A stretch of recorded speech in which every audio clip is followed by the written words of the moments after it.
Boldwood presents The Secret of Villa Alba, written by Louise Douglas and read by Emma Powell. The moral right of the author has been asserted. This performance is owned by Boldwood. Prologue. Irene. The Gibellina Road, dusk, 23rd of May, 1968. Enzo gets out of the car, slamming the door behind him. I sit in the passenger seat, holding up the collar of my coat against the encroaching chill.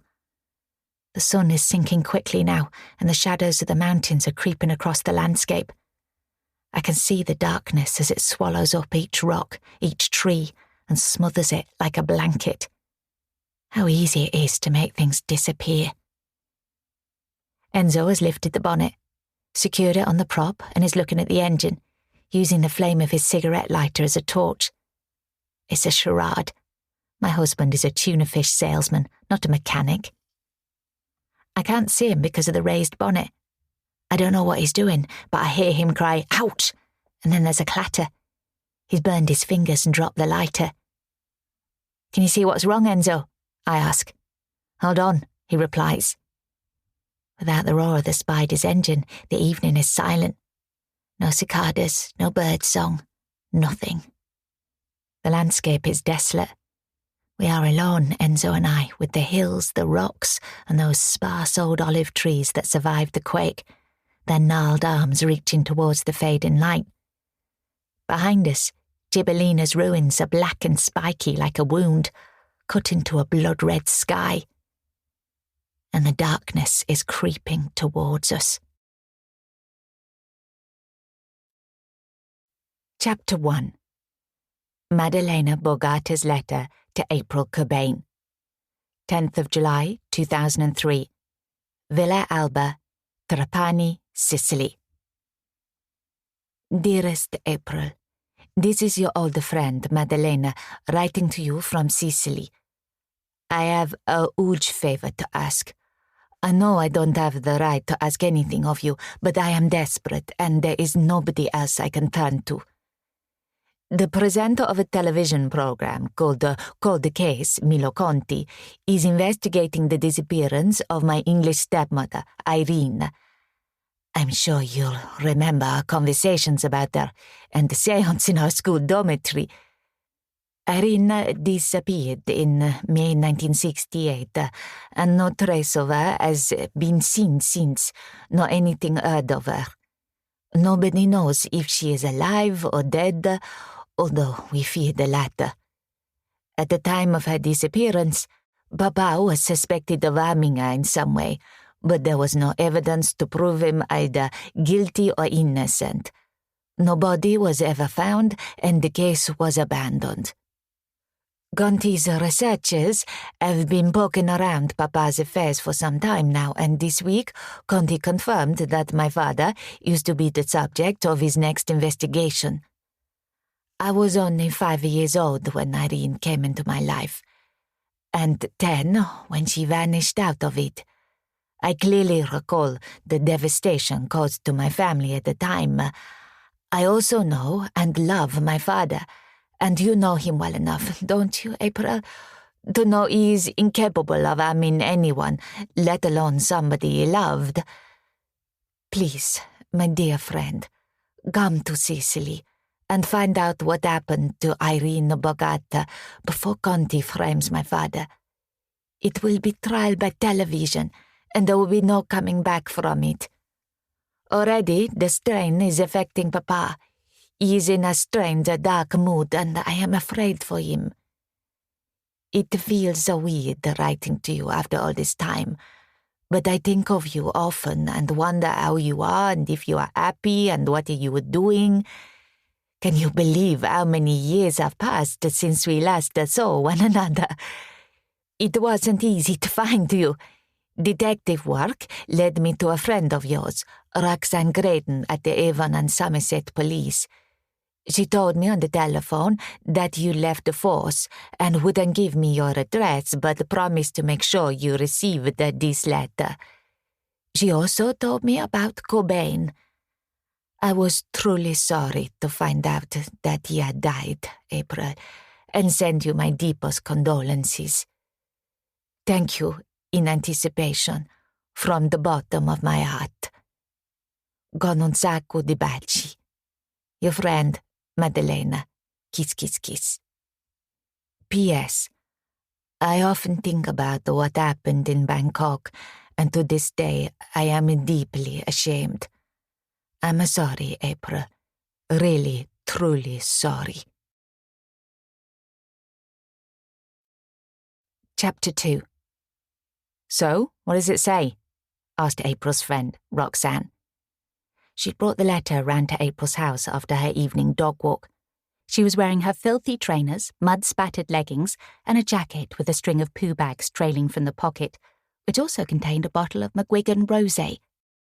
The dog, Dexter, a labradoodle, was drinking water messily from the bowl April had made for him at pottery class. Roxy helped herself to 2 glasses out of April's kitchen cupboard, took the bottle from her pocket and opened it. April put the letter on the counter. It says Maddalena the psychopath wants me to go to Sicily and find out what happened to her stepmother who disappeared 35 years ago.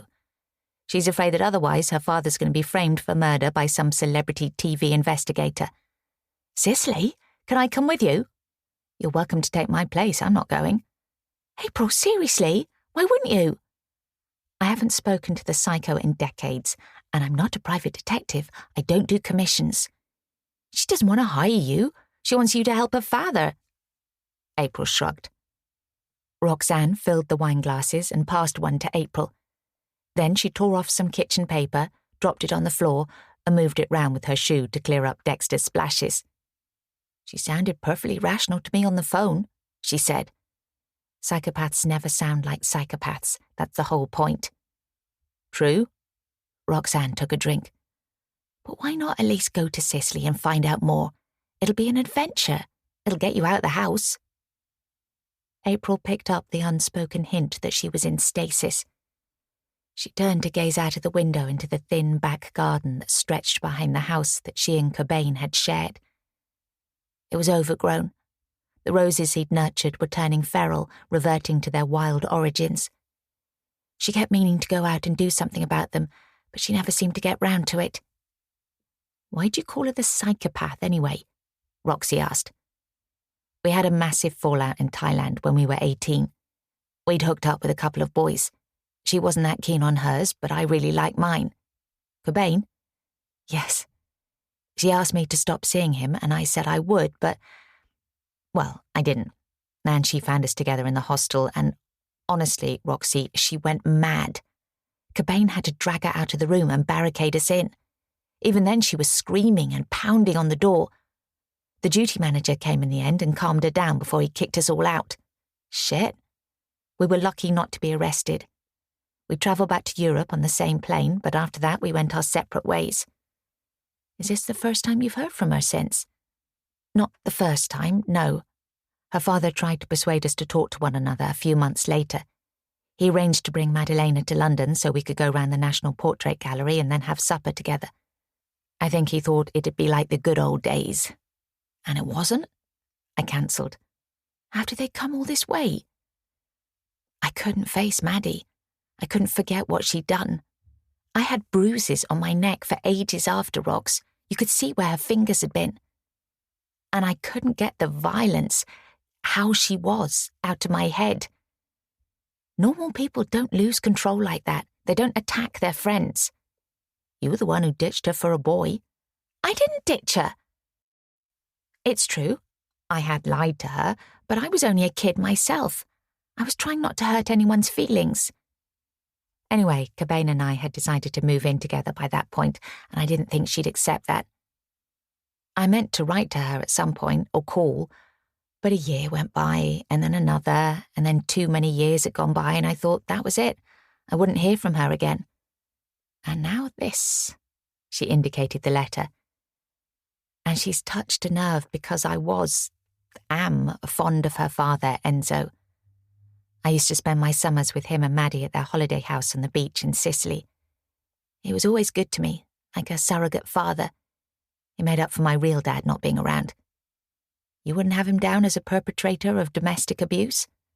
No, A pause. Although, he was haunted. When we were on holiday and people invited him for drinks or to go sailing, he always declined. He said it was because he wanted to devote himself to Maddi and me, but it wasn't that.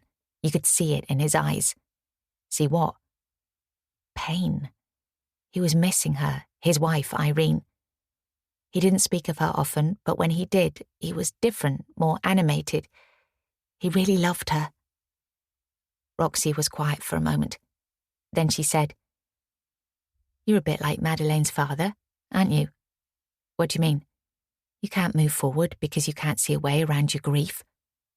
April sighed. "Obviously, you're right. I can't imagine a life without Cobain.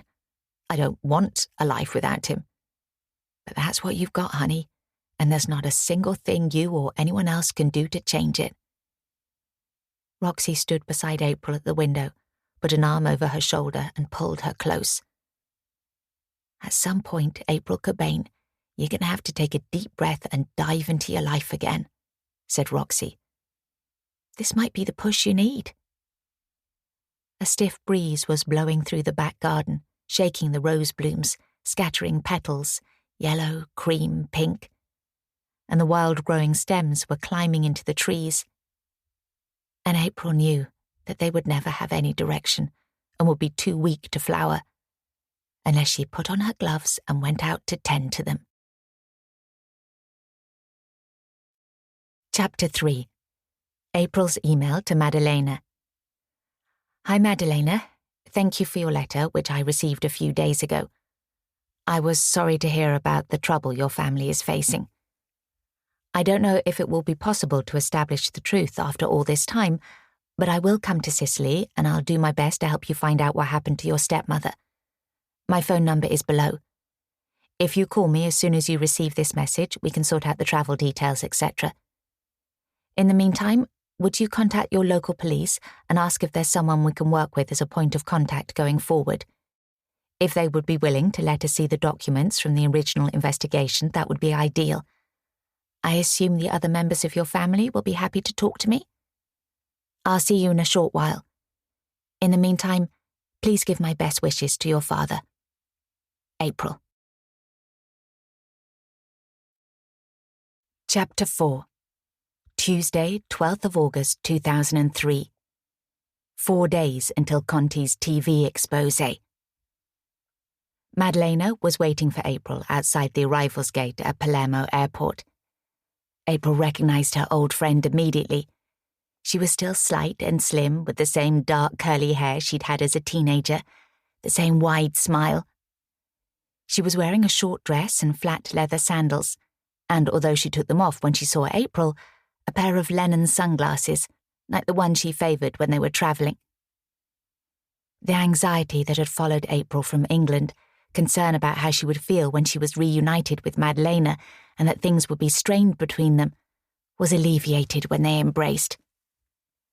April found herself oddly moved to be in the arms of her oldest friend, to feel the softness of her hair against her cheek, to smell the same scent of lemons, sunshine, and warm skin.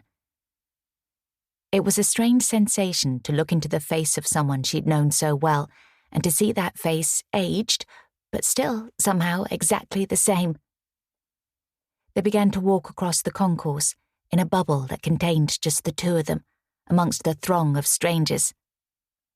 "Tell me about your father. How is Enzo?" April asked. "Not good, I'm afraid. He's in the hospital. He's had a heart attack." "Oh, Maddi, when did this happen?" "A couple of days ago. It was a Milo Conti's fault. He turned up at our villa with a cameraman, saying he wanted to give Papa the chance to put his side of the story. So Papa, because he's so polite, invited them in. He thought if he answered Conti's questions honestly and straightforwardly, that Conti would leave him alone. Papa explained what had happened with Irene, and Conti seemed to be listening. He was polite and charming. But the very next day, when Papa turned on the TV news, there was Conti, claiming to have won an exclusive interview with Enzo Borgata, taking everything Papa had said out of context, calling him arrogant and smug, and reiterating that he is the prime, indeed the only suspect in the case of the presumed murder of Irene Borgata. That's awful. I know. And that same evening, some of the local people came to the villa, and they were angry. Our housekeeper, Giuseppe, went to talk to them, and they said they didn't feel safe with a murderer in their midst. Why would they turn on your father after all this time? Because they think there's no smoke without fire. And lately, Papa has become reclusive. He rarely leaves the villa, and when he does, well, he's let himself go. People are often suspicious of those they see as different, aren't they? That's true. Madalena continued. Giuseppe managed to persuade the protesters to go away, but a little later, Papa complained of pain in his chest. We called an ambulance, and the paramedics confirmed it was an heart attack. I'm so sorry. Something had to give. It was all becoming too much for Papa. He's never come to terms with losing Irene in the way he did.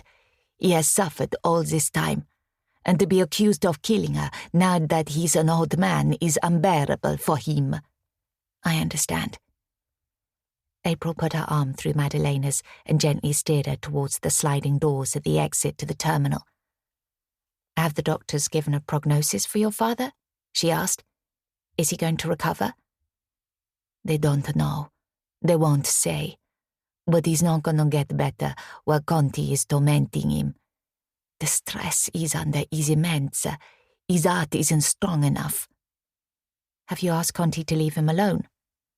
My aunt, Papa's sister Daria, contacted the production company, and they said if Papa has nothing to hide, then he has nothing to worry about, and his health isn't their responsibility anyway. She's worried they might spin her attempted intervention into a story of the Borgatas trying to block the truth. I suppose it could be interpreted that way, said April. She was beginning to understand that the family was in an impossible situation. For weeks, Madalena said, I've had this feeling, April, a feeling of absolute dread. When Papa was having his heart attack, I thought, this is it. This is what I've been dreading. But since then, the feeling has got stronger. Conti's not gonna stop until he's found a way to convince the world that Papa is 100% guilty of Irene's murder. He's not going to stop until he's humiliated and destroyed him. That's what he does. That's why people watch him. He inspires this bloodlust. I know that sounds dramatic, but it's true. It's going to be all right. No, it's not going to be all right. It can't be, because Conti is playing a game that he always wins. He doesn't care what he's doing to our family. He doesn't care about the truth or Irene or justice or anything. So long as he gets to tell the story he wants to tell and make the facts fit that narrative so that he comes out as a hero. Beyond the exit, April could see a bright expanse of blue. It was a long time since she'd been outdoors beneath that kind of sky. She longed to stretch out in the sunshine and let it soothe her grieving body, relax her tired bones. Are we going straight to the villa? She asked, imagining an hour or so of doing nothing, trying to keep the hope out of her voice. Not directly, said Madalena. First, I've arranged a meeting with our family lawyer and a representative from the police. Chapter 5. The firm of lawyers who looked after the Borgata family's interests for generations was based in a grand old building close to the Piazza della Memoria and Palermo's Court of Justice. What's the piazza in memory of? April asked. The lives of 11 magistrates killed by the mafia. But the mafia is finished now, isn't it? I'm afraid not, said Madalena. It's like a disease in Sicily. You think it's all been rooted out and our beautiful island is recovering, and then a new infection springs up somewhere. As they walked through the square, a group of tourists was assembling for a no-mafia walking tour through the city, to meet the owners of businesses who were resisting the protection rackets. April felt a strong affinity for people brave enough to stand up to corruption. She would have enjoyed being part of that group. Inside the law firm, Madalena was greeted with the deference April assumed was reserved for old money clients, and the two women were invited to follow a shiny-shoed clerk up the grand marble staircase and into a large office on the first floor. Madalena introduced April to a smart, bald, middle-aged man, Avvocato De Marco, who said he would do anything he could to help establish the truth about what had happened to Irene Borgata. Furthermore, he said, from a legal point of view, it would be useful to draw a line under the marriage of Enzo Borgata and Irene Weatherbury. He'd been recommending to Enzo that he apply to have Irene declared officially dead for at least 2 decades. Enzo had been reluctant to do so, for reasons he had chosen not to share. "What about the Milo Conti?" Madalena asked. "Is there anything we can do to stop him harassing my father and our family?" "Unfortunately, Signor Conti is an expert in treading as close as he can to the line of the law without actually crossing it," replied the lawyer. "The general public loves him, and he has friends in high places. I would advise against attempting to gag him unless we can be absolutely certain of success." There was a knock at the door, and the lawyer's assistant announced the arrival of Inspector Luca Mazzotta of the Palermo police. Inspector Mazzotta was in his late 40s. He was wearing dark glasses, had a 5 o'clock shadow, and looked exactly like April would have expected a Sicilian police officer to look. He exuded confidence and had the air of a busy man who had more important things to attend to. April stood up and held out her hand. "I'm April Cobain, formerly a DI with the Avon and Somerset Police in England," she said. "I'm going to be looking into the Irene Borgata case on behalf of the family. Avvocato De Marco has assured me I can expect the utmost cooperation from the Palermo police." Avvocato De Marco had done no such thing, but she held her nerve. The inspector shook her hand. "You speak Italian," he said. "I do. I understand Avvocato De Marco has submitted a request for access to the documents pertaining to the police investigation carried out at the time of Irene Borgata's disappearance. I assume Signor Conti has made a similar request, and I'm sure you and your colleagues will treat both with the same courtesy." She waited a beat and then asked, "Could you confirm that copies of the original case notes will be made available to us at the earliest opportunity?" The man shrugged. "Within the next week, maybe." "Within the next 24 hours, please." Now he squared his shoulders and stood taller. "The Palermo police force is one of the busiest in Italy," he said. "We're combating the criminal elements found in all major European cities and organized crime on a massive scale. Historic cases are not a priority." "I understand," said April. "I'll come to the station tomorrow to collect the file. I'll be there at 2 o'clock? Avvocato De Marco will give me directions." Chapter 6. "I know they do that," Madalena said as they drove back through the empty countryside of Sicily's northwesterly interior. "I know they'd allocate some arrogant, uninterested officer to our case." "We don't need to deal with Inspector Mazzotta. We just need him to give us the case notes so that we know what Conti knows and are starting from a level footing." "Do you think he'll have the file ready for you tomorrow?" "If he doesn't, I'm quite prepared to make a nuisance of myself." "Thank you." "Pleasure." Madalena sighed. "Conti has got contact with the Palermo police already. It's the commissario, no less. The commissario is relatively new to the job and loves being in the limelight. It won't do his career any harm to be associated with Conti if he proves that Papa killed Irene. He doesn't know yet that he's got to contend with us." They went around a corner, and suddenly in front of them were the remains of a town on the summit of the rocky hill they'd been climbing. It was a strange, lonely sight. The town was derelict.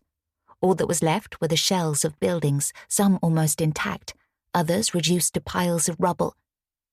Walls stood with gaps where the windows should have been. Weeds had taken hold of little balconies with nothing behind them. Cobbled alleyways led between fallen stones. The location was dramatic, blue mountains stretching away into the distance beyond a green-grey valley. The town must once have been picturesque, clinging to the top of the hill, the streets running down. Now it looked as if it had been repeatedly bombed. The sun beat down on the abandoned town, through its empty windows.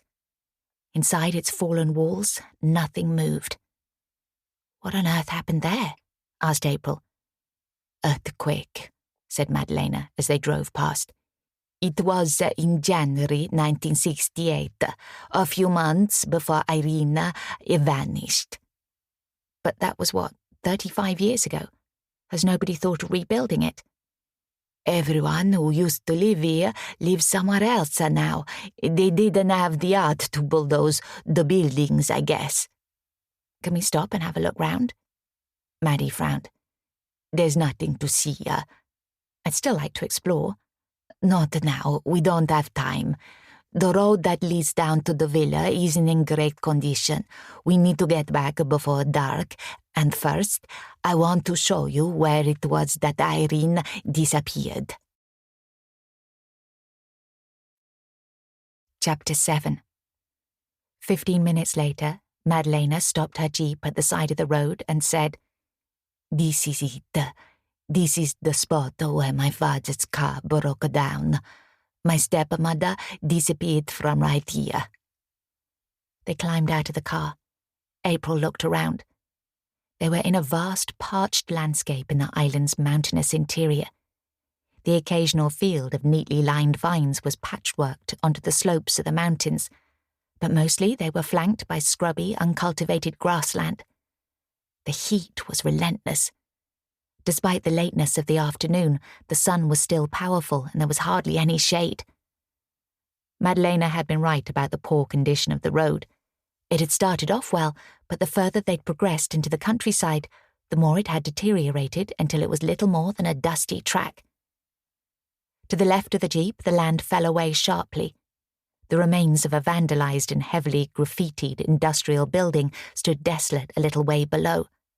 Higher up, a wind turbine turned gently. A line of tough little trees followed the land downwards. Behind the jeep was a great concreted area. "What is that?" April asked. It gave her the creeps, the concrete lying over the landscape like a shroud.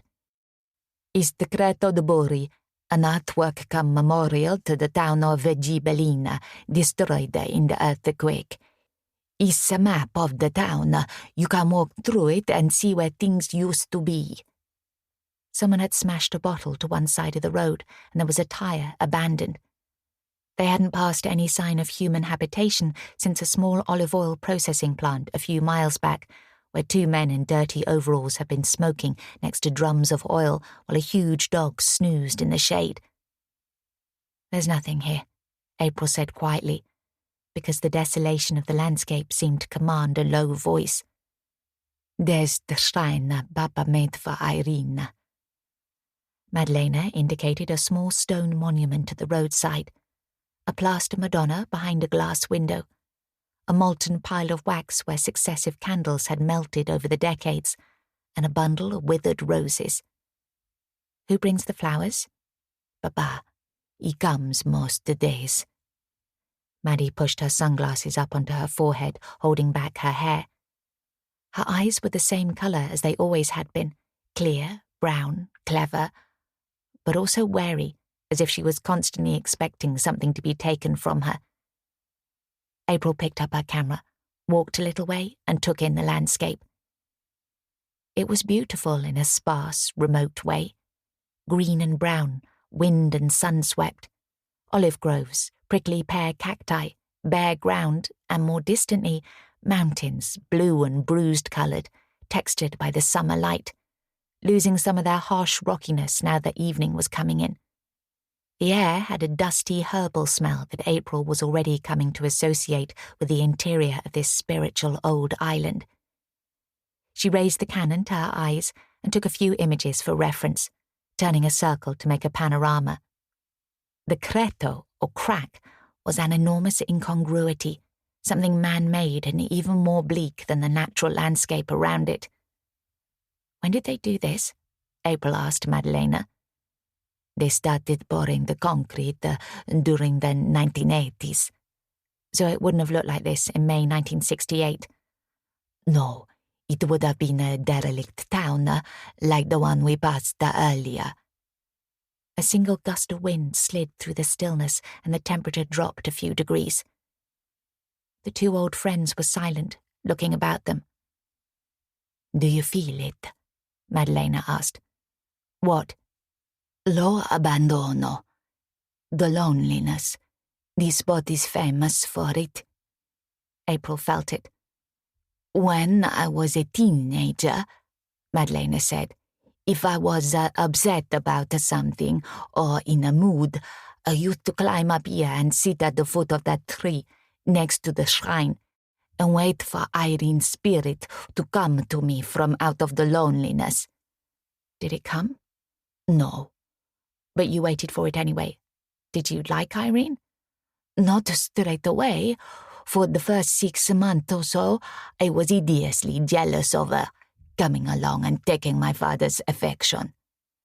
You were a child. You were entitled to feel insecure. I was a bit of a brat, said Maddalena. I was used to having Papa's undivided attention. Irene tried to win me over and I wouldn't be won. When she realized I wasn't going to give in, she stopped trying. Her attitude to me was, I don't know, kind of ambivalent, and that drove me mad because being ignored was worse than being patronized. After that, there was a truce. We became friends. Her eyes suddenly filled with tears. More than friends. She never tried to be my mother, but she was the closest thing I had to one. I'm pretty sure that she loved me. Oh, Maddi, it must have been hard for you when she disappeared. I missed her terribly, and I was frightened that whoever or whatever had taken her away might come for me next. Whatever? What do you mean? I used to hear the adults talking in low voices when they didn't think I was listening. I knew they thought something terrible had happened to Irene. I assumed something evil had taken her. I was at that age when my imagination was running riot. This place is sinister. It's the kind of place that makes you believe monsters might exist. Maddalena pulled the arms of the sweater that was looped around her neck to tighten the knot. She was thinner than before, and the skin was looser on her face. But she still had great bones and was unself-consciously lovely in that Sicilian way of hers. Standing here, the fading sunlight painting one side of her face golden, she looked like a woman from a legend. What did the family really think had happened to Irene? April asked. I don't know. My grandmother, who still roost, didn't approve of speculation. It was all least said soonest mended, as far as she was concerned. And your father? Papa? He couldn't bear to hear her name. Chapter 8. The sun was lowering, and the hills and trees were casting long shadows. Birds flew up into the sky, and the wind danced around the scrubland, rattling dried seed heads and sending up whirlwinds of dust. A distant gunshot echoed around the valley. April felt uneasy, as if the shot might provoke something ancient and unpredictable, as if disturbing the peace was disrespectful of the silence that had always been here. Don't be ridiculous, she told herself. There are no monsters apart from the human ones, only those we bring to life in our own minds. Does your father know I'm in Sicily? She asked Maddalena. I told him you were coming, yes. Will he mind me digging into his past, like I'm about to? He has nothing to hide. Why should he mind? Oh, Maddalena, thought April. Everyone has something to hide. All the family thinks you should start your investigation at once, said Maddi, to catch up with Conti. Obviously, he's only following one line, that Papa killed Irene, but he still has a good head start. We do have a massive advantage over Conti, April said. I can talk to the immediate family, the closest witnesses. He can't. Except he already has talked to one of us. Oh? My uncle, Samuele, Sam, Papa's younger brother. Conti met him, apparently by chance, in the casino. It wouldn't have been by chance. That's what I thought. Anyway, they got drunk together, or more likely Conti got Sam drunk. Sam can't remember, or won't remember, exactly what he told Conti, but no doubt it was more than he should have. She wrapped her arms about herself. Papa doesn't know. He'd be horrified. The whole setup is so tacky. The casino, the drinking, the being maudlin over Irene. Uncle Sam does that a lot, gets maudlin over women, I mean. He's had lots of girlfriends, but none of them stays around for long. Okay, let's not worry about that for now. Tell me again, Madalena, now that I'm here and I can see it with my own eyes, what, as far as you know, happened in this place? Madalena took a deep breath and began to recount the same story that she'd already told April in the car. It was 23rd of May, 1968, a Thursday. In the morning, Papa drove Irene to the hospital in Palermo in his Alfa Romeo Spider. It was a cabriolet. It was a struggle to get her folding wheelchair in the back. Irene used a wheelchair. She lost a leg in the earthquake. That's why she had to go back to the hospital. She'd been recuperating in the villa after the amputation, and she was nervous because she'd never ventured out with one leg before. She very much wanted to travel in the Alfa Romeo, as they normally would, so Papa made sure to get the wheelchair in for her. He made it work. Madalena paused a moment, then continued. My father would do anything for Irene. Sometimes I'd ask Papa for something, and he'd refuse, and then Irene would ask him for the same thing, and he'd say, Of course, my love. And then, behind his back, Irene would lift up her sunglasses and give me a triumphant look, a look that said, See, he loves me more than he loves you. She laughed. It wasn't malicious, it was funny, and she always gave me whatever it was she'd requested. She was, I don't know, fun. Fun, April repeated. You know my father. He's lovely, but he's quiet, passive. Irene was the opposite, full of life, mischievous, irreverent, like a whirlwind. April nodded, wondering how the vivacious Irene felt when her husband first brought her to this remote place. Anyway, Maddi said, that day, Papa and Irene reached Palermo in good time. Irene spent an hour in the amputation clinic with a consultant. Papa waited in a bar outside, catching up on some business paperwork. What kind of business? Tuna, Madalena answered. He was the managing director of the family's tuna processing and export business. He'd taken over from my grandmother. That's the only job he ever had. She frowned. I guess we never talked about it during our summers together. April remembered that she and Madalena hadn't been remotely interested in what Maddi's father did for a living, nor the paperwork he pored over in the evenings while they were out with their friends building bonfires on the beach. Maddi continued. After Papa had collected Irene from the hospital, they had a nice long lunch and shared a bottle of wine. Irene asked him to buy her some cigarettes. She was in an odd mood, he said, anxious, but that was only to be expected. She was self-conscious in the wheelchair. He bought her a long dress that she could wear once she got her prosthetic. Nobody will even notice, he said to her, and she was upset by this, which I can understand. It was if he was saying there was a shame attached to her injury. Your father told you all this? Yeah. Once, when I was 13 or 14, and I'd made a big deal of him never telling me what happened that day, I made an effort to remember every detail because I knew he'd never tell me again. Okay.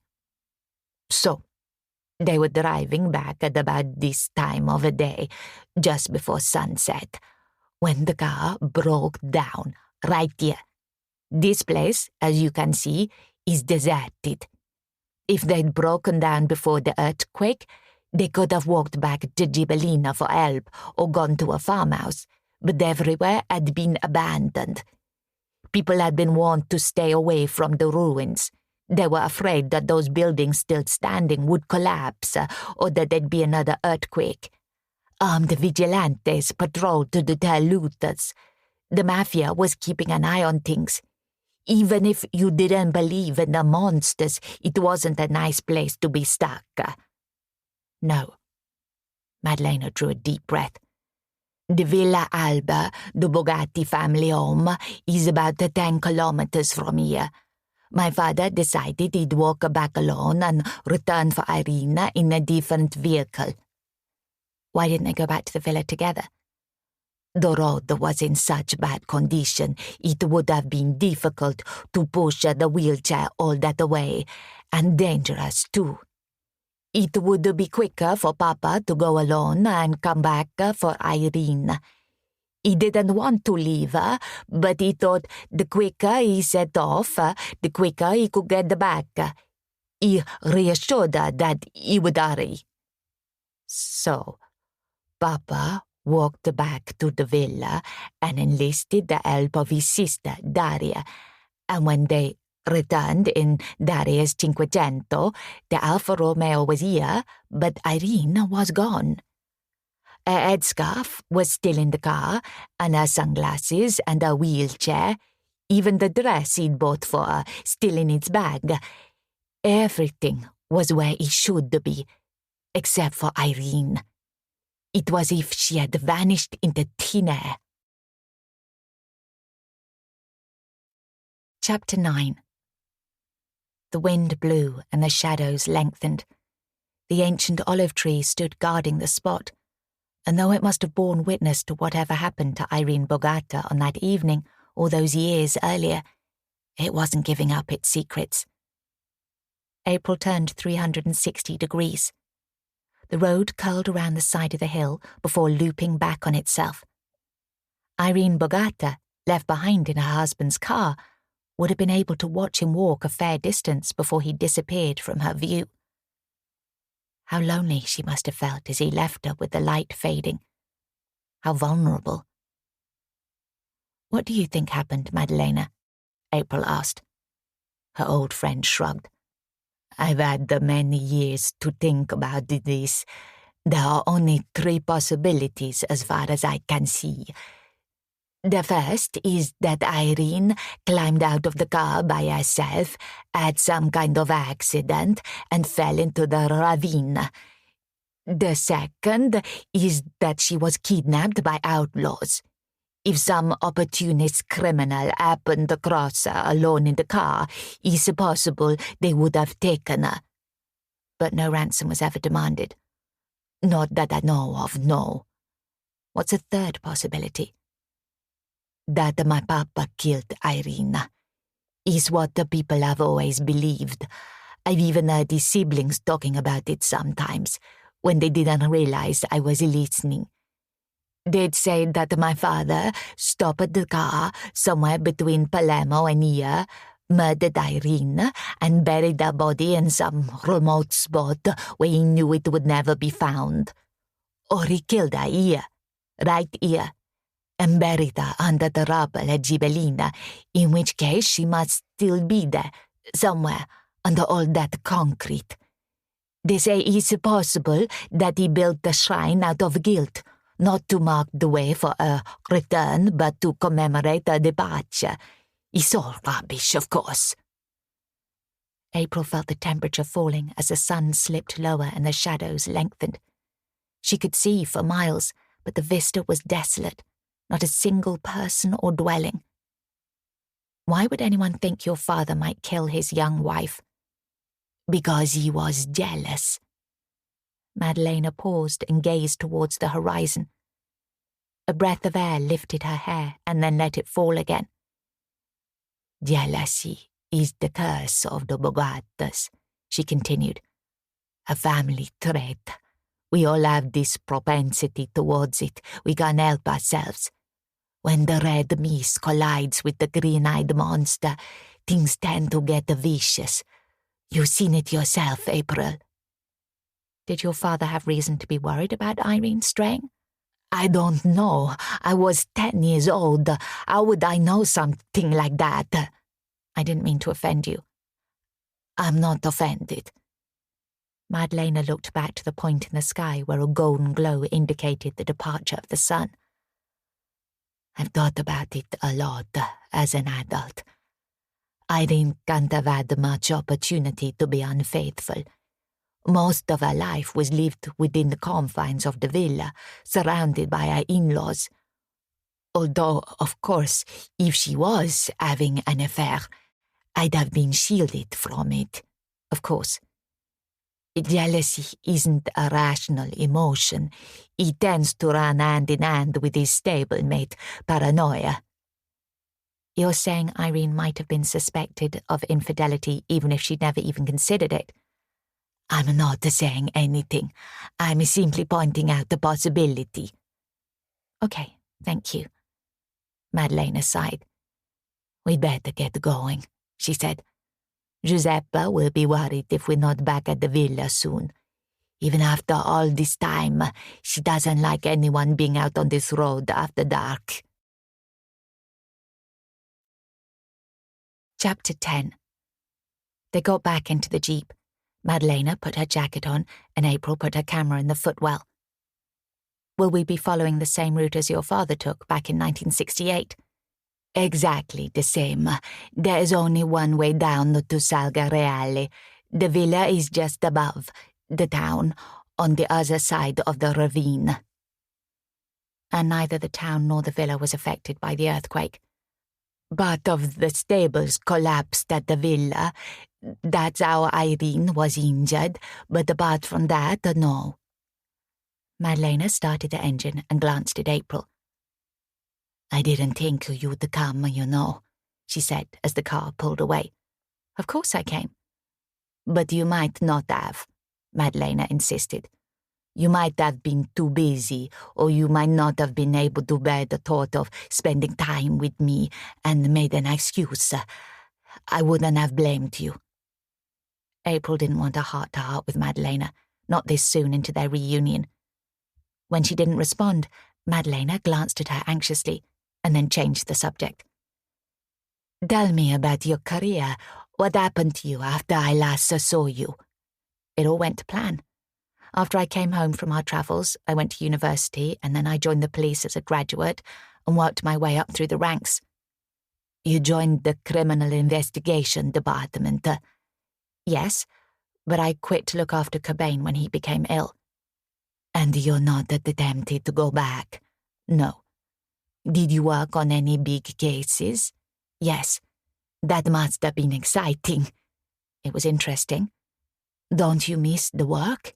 Sometimes. It was all you ever wanted to do, wasn't it? Be a detective. Whereas a small laugh, I never knew what I wanted. Baba always said that always be a role for me at the tuna company. But I never saw myself working in the family business, and I don't think he did either. We both knew I wouldn't have been an asset. So what did you do? I've had lots of little careers. I started an apprenticeship with a jewelry maker. But then I decided I'd rather work with fabrics, so I did some costume designing.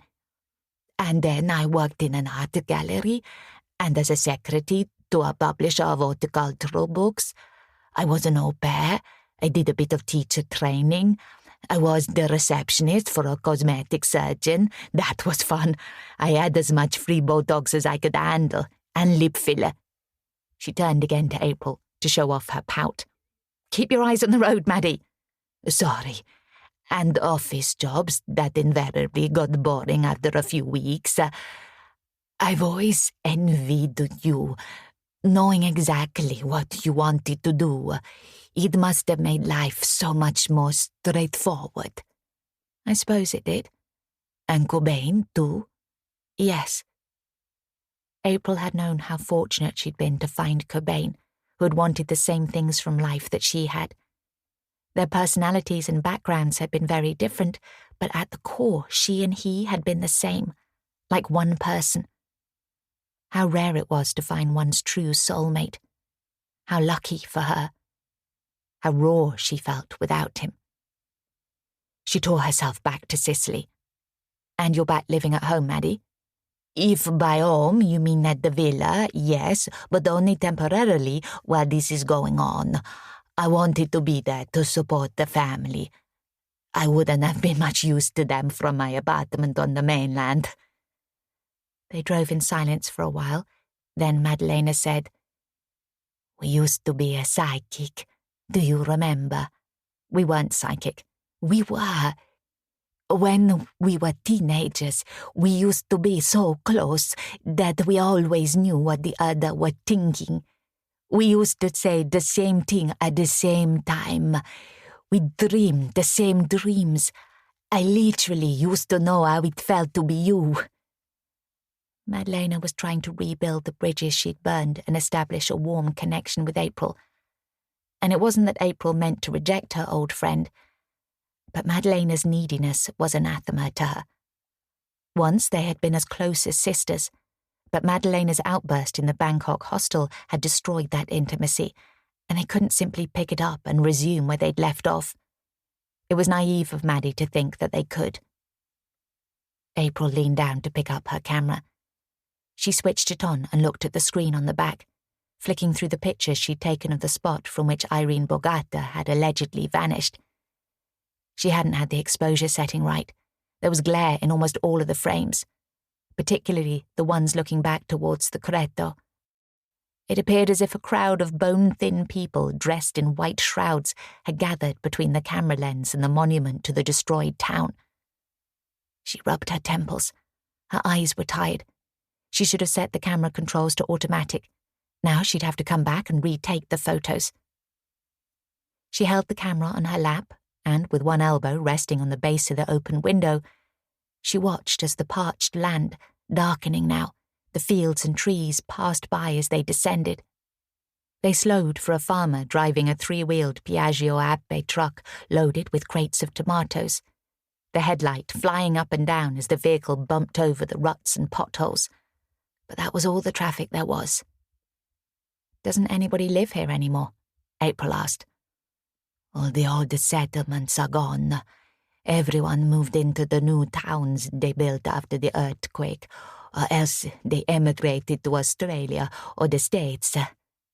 "That's a shame." "It's a tragedy." They had dropped down into the valley now. April thought of Irene, travelling this track for the first time when Enzo brought her to Sicily.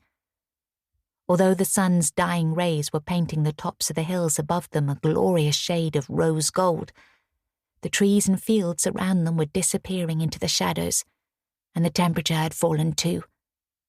It felt as if they were a long way from anywhere. Chapter 11. Irene.